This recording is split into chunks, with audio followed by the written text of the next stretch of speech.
RMN Drama presents Kini ang akong suliran.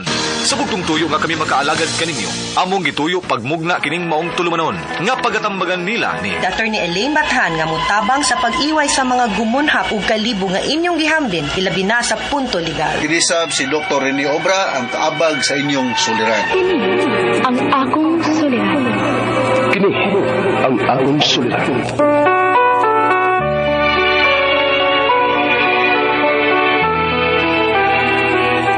Sa atong pagkaymugso ng kalibutan, gikaluhaan at ang daan sa atong suliran. Ang suliran mo'y kabahin sa itong inadlang panginabuhian. Aba na doon ay suliran nga dili mo mapasan nga ikaw ra. Nagkinahanglan kag katabang aron sa pagsulbad ni ini. Nagkinahanglan kag kahayag mo'y mulamdag sa imong unahuna. Ug tungod ni ini, natawag kini nga atong tulumanon nga naguluhan. Kini ang akong suliran. Kini ang akong suliran. Mga minugbong duwa nga matapos lang sa usa ka hugna. Mga kinutlog gikan sa mga suwat sa mga minahal namong tigpaminaw. Busa kung aduna kamoy suliran nga naggumon karon sa inyong galamhan, suwata ka na ug ipadalaning atong tulumanon. Kini ang akong suliran. Aron kabuhatan ka na og duwa sa kahanginan ug pagatambagan sa mga bulawanong hunahuna.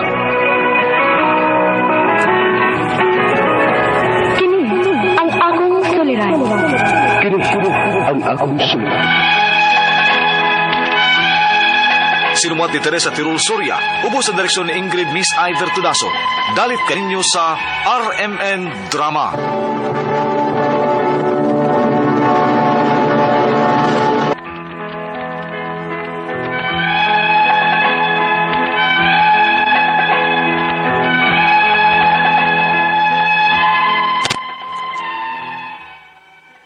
Maayong adlaw kanyong tanan nga nagpaminaw karon ning tulumanon.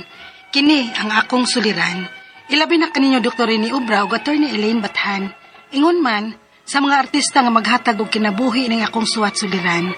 Ako si Nini, taga Banilad, Cebu City. Punto legal kining akong suliran. Kabahin kini sa akong pagtrabaho, isip usa ka katabang. Aron inyo hisabtan, ingon ini ang mga panghitabo.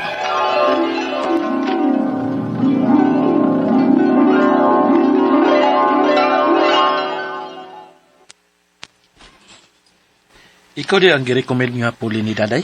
Oh, sir. So, klaro na to ha. Ang imong sweldo kay 5,000 ang buwan. O karon dili lang ko maghug sa imong SSS. O unsa pa na diha, himo na kong 6,000 ang buwan. Okay ra nimo? Size meal, sir? 6,000. Kay kung dili ka okay ana, mangita na lang kog lain. Sige na lang, sir.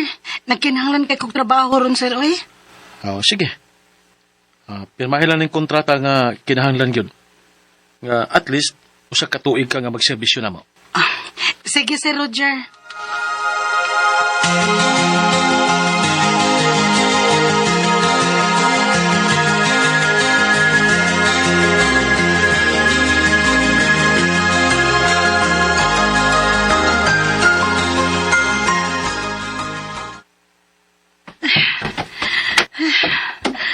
Okay na. Nakahuman lang gid ko sa tanang trabahoon. Nene, Sir. karon dahil Huwebes Santo ba? Manglakaw ming tanan. O bakasyon mi. Sige, sir. Pero kining, sir, pwede ko mo uli sa amo? Ha? Sige. Basta make sure nga mabalik ka ni Domingo. Salamat kayo, sir.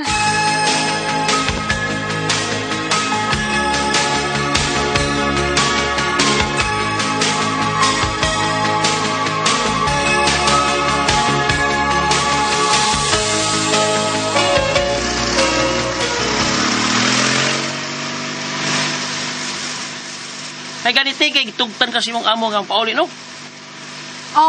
Kayo man sad sila sa bahay. Ko patugtarong dong ha. Ay pagpakusog pa dagat yoy. Hawan bitaw ang dan. Te, nairo ka nila ba? Ha!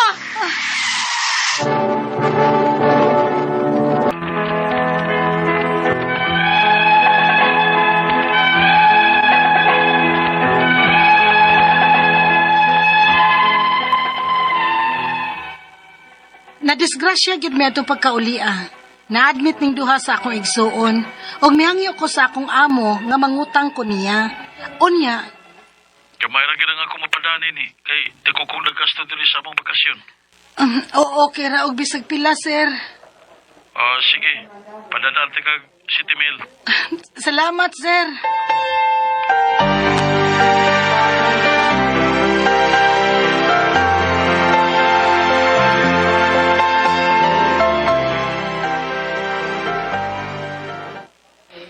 May nalanggani kay wara in taon magrabihing imong manghod. Makagawas ra siya ron. Salamat taon. Unya ako, ma. Kanus amang ko makagawas.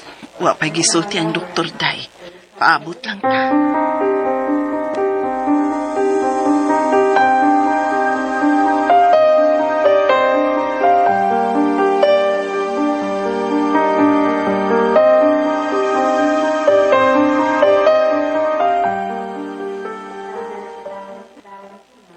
Unsa? Unsa wa pa ka mahibaw kalo sa ka mabalik? Naghuwat pa man mi sa update sa Dr. Sirgod. Ayaw kong papabot ang dugay nini. Kung dili ka gusto, ilisan ta ka. Sir,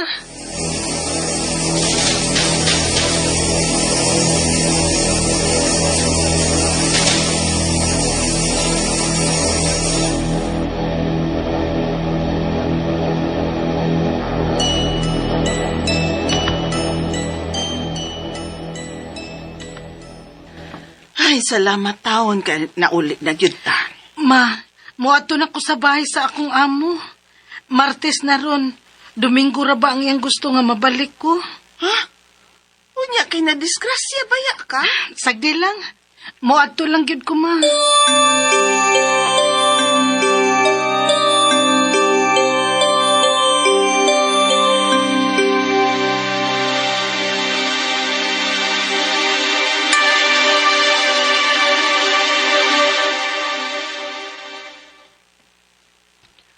Dana ko'y gipuli nimo.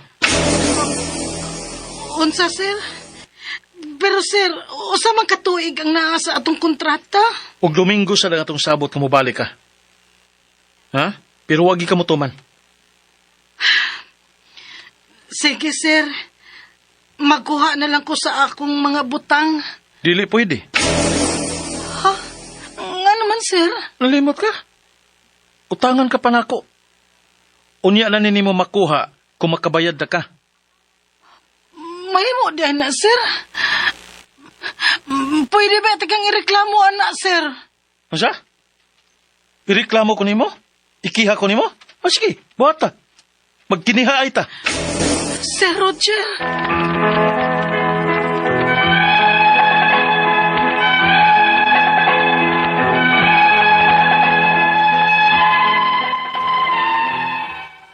Nakatumong gyud kog amo nga way konsiderasyon.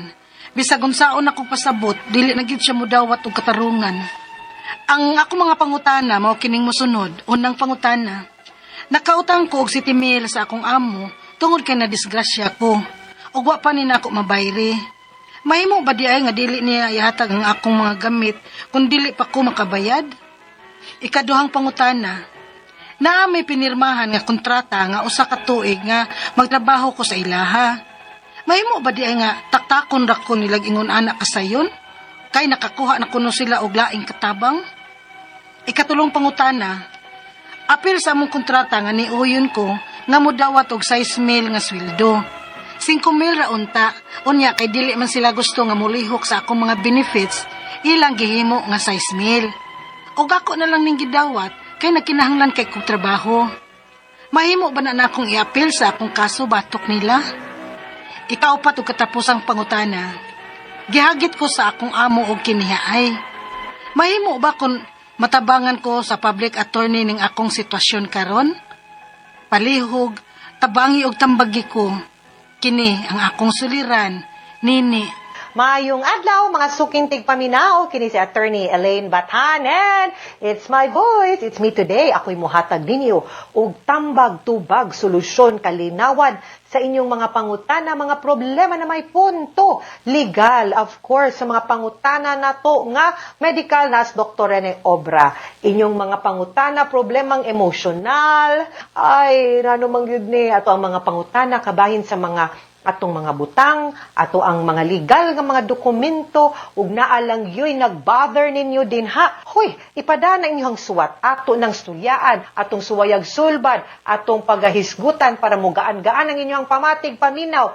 Please guys, ipadang inyong suwat sa suliran_612@yahoo.com or sa ato ang Facebook account nga kini ang Akong Suliran Official Writers Page. Pwede sad atong ipadala sa 3rd floor, Jose R. Martinez Building, Osmeña Boulevard, Cebu City. Lain-lain, klase-klaseng pamaagi, kung unsaan niyo pagpadala ang inyong mga suwat diri namo, muna ay namog kaikog, ipadagi ng inyong mga suwat, anywhere, anytime, na ay mail, na ay email, na ay Facebook, sharo pa mo din ha. And shout out sa mga naminaw na to, no, pinagi sa ato ang DYHP RMN Cebu nga Facebook account. Keep it coming, keep liking, keep following. More than 1 million followers. Timailhan sa inyuhang pagsalig sa ato ang stasyon ug sa kredibilidad sa ato ang mga angkor ug sa ato ang mga programa nga nakahatag og dili lang og impormasyon but also kalipay og entertainment. No, over the years ang kiniyang Akong Suliran is one of the longest running radio program diri sa nasod. No, mapaminaw na ta sa una lang diri ras Visayas, Kahuman, maani gawas-gawas taga may Mindanao, and then Luzon, Visayas, Mindanao, but right now because of Facebook ug YouTube, all over the world na ta guys. World class ta. Shout out sa mga naminaw nato, sa mga naminaw sa gawas sa nasod. Salamat for being one of the modern Filipino heroes nato. Ang ato ang mga OFW. Di gyud lali magtrabaho sa gawas guys. Sus, ang kanang ilahang mga gisinati, giagian din ha. Wa gid mo kabaw. Kamong naa diri na padad-an sa mga dolyares, nagpahayahay, huy, tabang mog tigom. Tingig kanang inyong gipada sa inyong mga papa, tiyo, tiya, igsoon, giskatter na ninyo, o rinyo ra nang gigastos inyong mga laki, mga kikirog, unsa pa din na, mauwaw mo. Dili gyud lalim. Katong mga, unsa man tong mga siniha, akong gitanaw, katong mga hello love goodbye, sa akong tamang naminaw, nananaw man ta ato. Pero that's really true, no? Dili to sayon ilang mga giagian nga, diskarte diri, trabaho dito, ngitag part-time dito, para lang mapunong balikbayan ba unya kita, di lang mahatag ang cellphone nga atong gusto, kay ato ang gusto kanigyod nga model, no? Kay abi iPhone 17 na niya, ang gihatag 14, di tang lipay, bagamugnaw, ayaw mo pag-ingon ana, kay dili sayo ng ilahang giagian, no? So kudos, mabuhi mo din ha. Letter sender na to karong adlaw si Nene. Punto legal ni ang iyahang pangutana, gipadala taga Banilad, Cebu City, si Nene. Naa ni siya'y gisudlan nga trabaho, no? Isip helper, katabang, pero murag, pag uli niya, no, murang na disgrasya manggudto siya. Unya nad-admit siya og sa iyahang igsuon, no, nya murang dako po gasto. So, murang gahi-gahi po itong iyang amo, sigun tatong napaminaw, drama kaganina. So, mo ni iyang mga pangutana. Nakautang manggudto siya city mail sa iyahang amo, tungod kay na-disgrasya siya. Nyawa pa niya na bayran. Mahimo ba di ay nga dili nila ihatag sa ang akong mga gamit kung dili pa ko nila mabayran? Di gud unta na pwede, no? Kay wa man mo nagsabot nga motoy garantiya. Utang lahi na siya. Ang imong mga butang is yours. Unless ningingon ka nga arisa nini mo ni mahug prinda ba, mahug og lukat, dili na pwede niya nga diha ra na niya ang mga butang hadlok sa siya di mabayran. Pero kagamay ra ang city mail in town. Uy, no? Para lang gyud ta makakuanta sa ato ang mga katabang. I agree with you, Nene. Bati ug batasan ng imong agaw, batawa ka na sa imong amo. No? Grabe naman sad. May maggituyo to nimo ang imong pag-utang kay para nag-shopping ka. Na aksidente baya ka. You know? Kung maayo pa siyag batasan ang kanang 7,000, wa na lang gid unta na niya pabayri. Kay kani ba yang mga katabang nato mga sukintig paminaw kanang kasagaran, and let's admit it, ang kani ilang mga gidawat nga sweldo di ba gid na commensurate sa kayahay nga ato ang gibati gisinati kay naa sila sus in town. Ultimo pagkuhag tubig, di naguta kabarog. Kay naa sila, no? Ako grateful kay kunya. Mo bitaw ng katabang, kasambahay, kauban sa balay. Di ginamingon kag maid, hilas kay mo anak gyud. Kauban, you treat them. We are supposed to treat them as a family, no? Ayaw gyud na silang i-look down. We should be very grateful to them and they deserve to be treated better. Okay? Ikaduhang pangutana, naami pinirmahan nga kontrata nga usa kuno siya katuig magtrabaho nila. Maghimo ba di ay nga taktakon ra ko nilag ingon anak kasayon og nakakuha na sila og laing katabang. Kung naamay kontrata, naamay kasambahaylo, pwede na nimo i-assert nga di kaniya basta-basta pwede taktakon. Kung unsa man po'y rason. I think base sa imuhang gipirmahan nga kontrata, magamit na nimo moadto ka dito sa Department of Labor and Employment para magkahusay mo, no? Dili ingon nga mukiha ka, dili. Kanang labor ayaw na ninyo og lain na og sabot, no? Even ang kanang mga agawon, mga tag-iya, mga kumpanya, mga employer, no? Di mo malain kung mo file sila ang empleyado sa DOLE. Kay ang level og stage ana, di pa man nakiha at the first level, no? Single entry level pa man na, mediation pa man na, suwayan pa man mughusay ana, no? Di pa man na siya kaso. Unya ra man na siya ma-convert into a labor case kung inigpatawag ninyo, magstorya mo, di mo magkahusay. Ayaw mo kalain ana. Itagaan pa mo gigayon magkahusay. Daw, ikatulong pangutana, appeal sa among kontrata nga niuyon ko nga mudawat og 6,000 sweldo. 5,000 unta unya, dili man sila gustong mulihok sa akong mga benefits. Ilang gihimong 6,000. Og iya na lang kunong gidawat kay naginahanglan kayo sa trabaho. Mahimo ba? Kuno niyang i-appeal, ingon ana nga kaso batok nila. Well, legally speaking, entitled man ka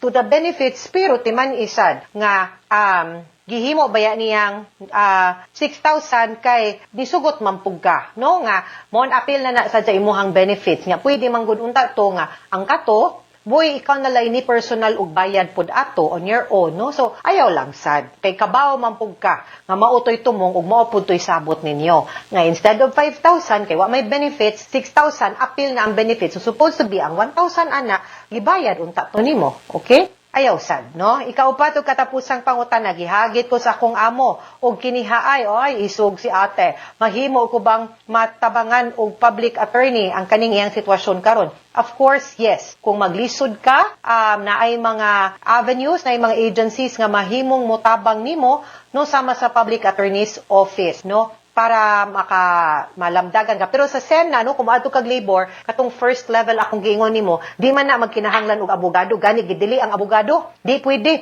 Dapat ang maghusay, kamura gyud ang imuhang amo og ikaw. Kay para why mo influence ninyong duha. So, pwede ra gyud nga wala pa at that level and hopefully mahusay mo diha at that level, ha? Mga suking tigpaminaw, hinaut unta nga namoy nakutlo na pagtulunan karong adlaw. Kini si Attorney Elaine Bathan. Daghan kayong salamat sa inyong pagpaminaw sa atong tulumanon. Hangtod sa sunod nga sugilanon, dinhi gapon sa tuwang programa kini ang akong suliran gikan sa RMN Production Center, Radyo mo Nationwide. Tatak RMN, daghang salamat ug maayong adlaw.